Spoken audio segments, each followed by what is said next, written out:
Dear brothers and sisters, as we gather here today, I want to talk to you about a topic that affects many of our young people, and that is dealing with the pressures of school and studies. As someone who has experienced the difficulties of academic life firsthand, I want to share with you some insights on how we can support our children and students in navigating these challenges. Firstly, it is important to acknowledge that the demands of school and studies can be overwhelming at times. There are tests to prepare for, assignments to complete, and deadlines to meet. It is not uncommon for our young people to feel stressed, anxious, and even depressed as a result of these pressures. As a community, we need to create a supportive environment where students can seek help when they need it. This can be as simple as checking in on them regularly, offering to lend a listening ear, or providing practical assistance such as tutoring or mentorship. At the same time, we should also encourage our young people to develop healthy coping mechanisms for dealing with stress.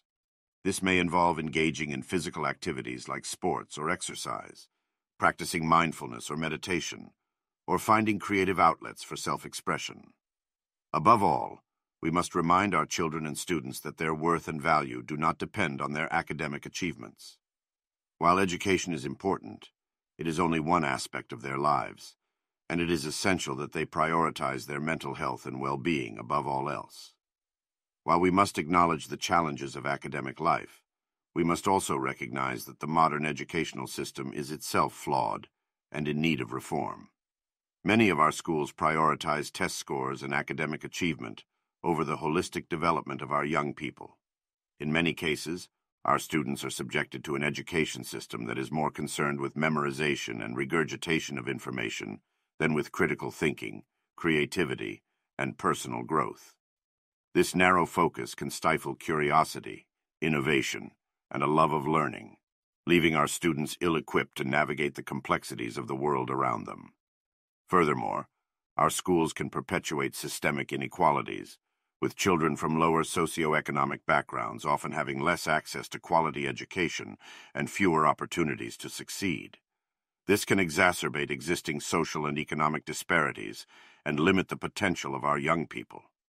As a community, we must demand change in our education system.